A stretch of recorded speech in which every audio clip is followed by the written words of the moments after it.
potato seed experiment continues, but unfortunately, we have faced a setback.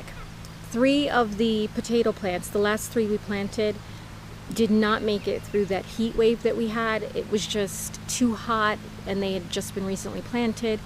And as much watering as I did for them, the plants just suffered immensely, so they didn't make it. But we do have something maybe good.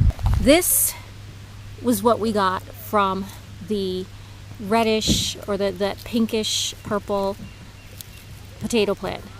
Now I'm going to put these back into the pot and see if we can't get these to grow.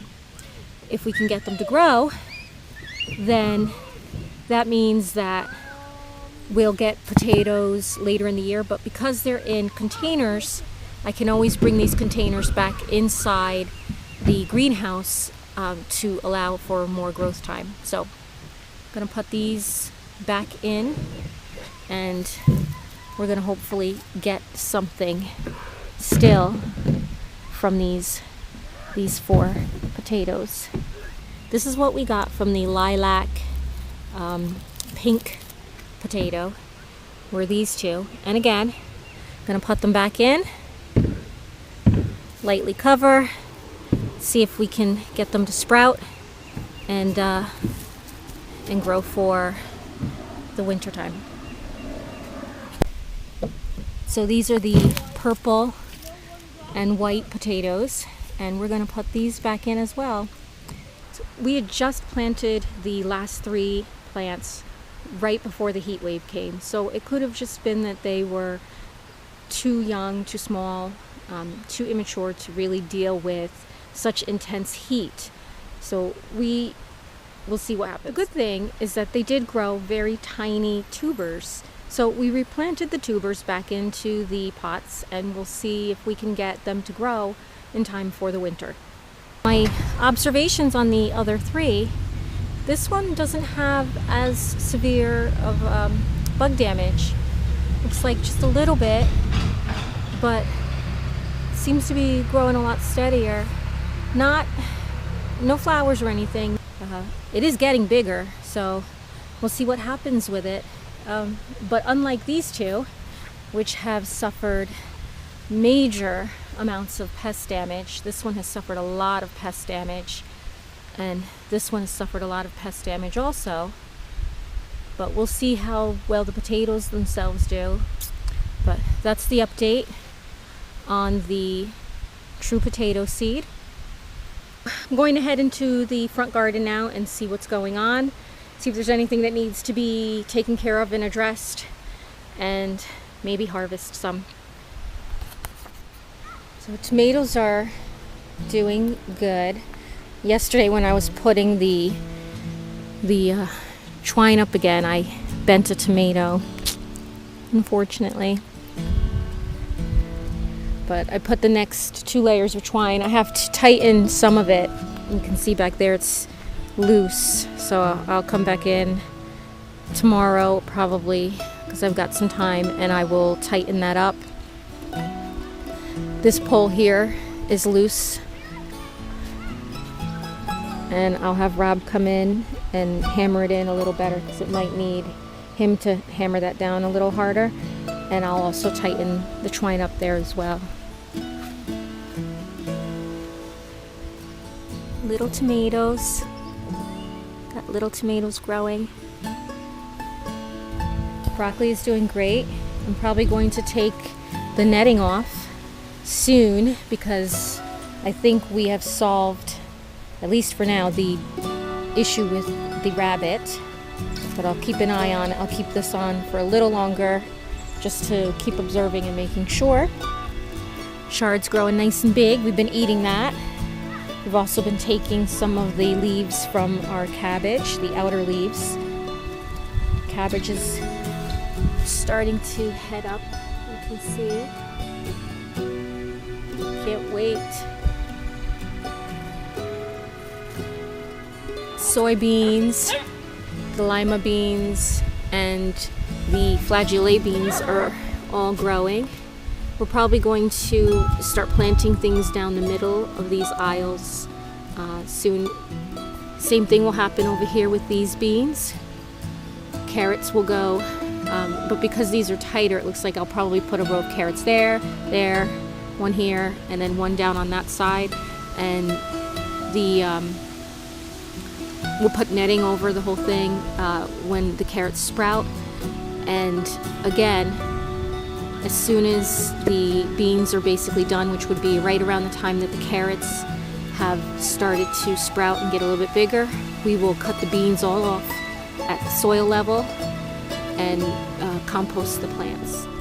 Tomatillos, and we also have mangels. This one's doing really well, but this side of the garden always grows really fast. So more mangels, rutabaga.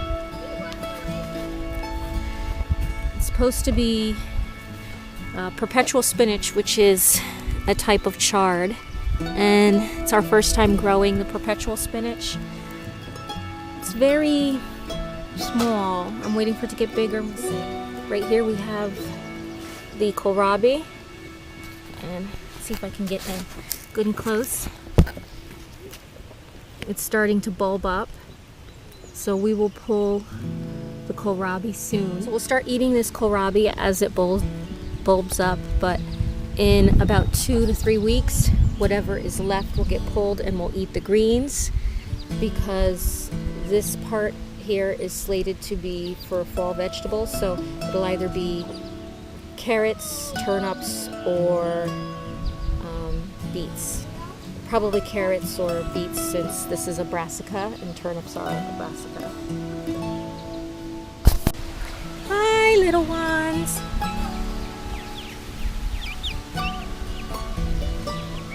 These guys are loving being able to be outside.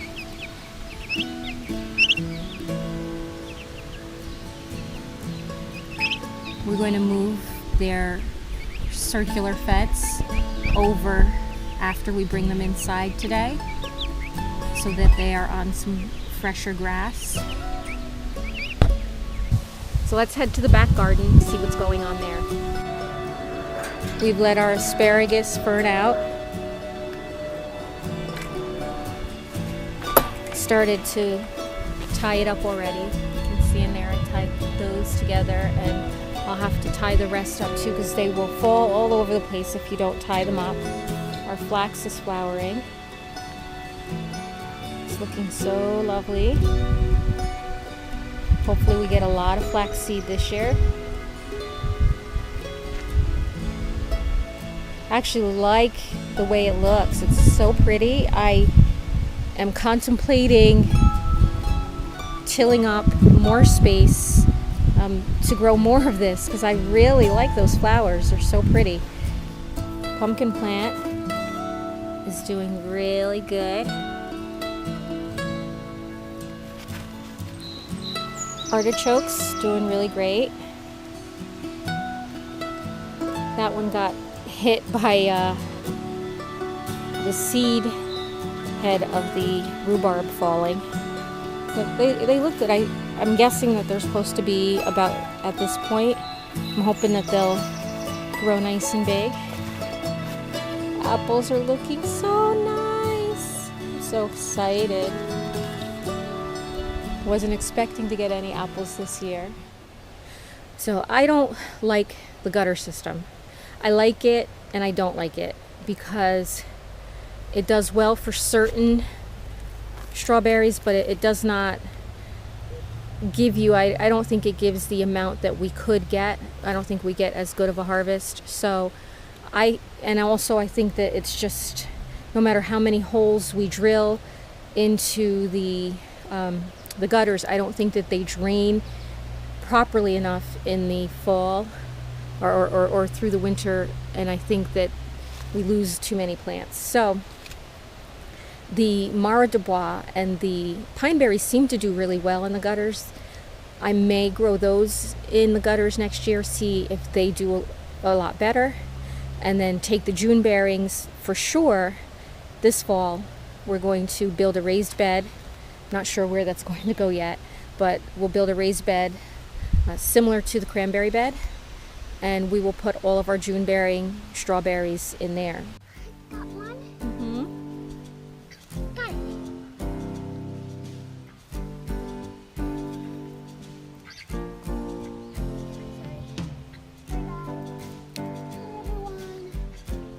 Got it. Missed some over here.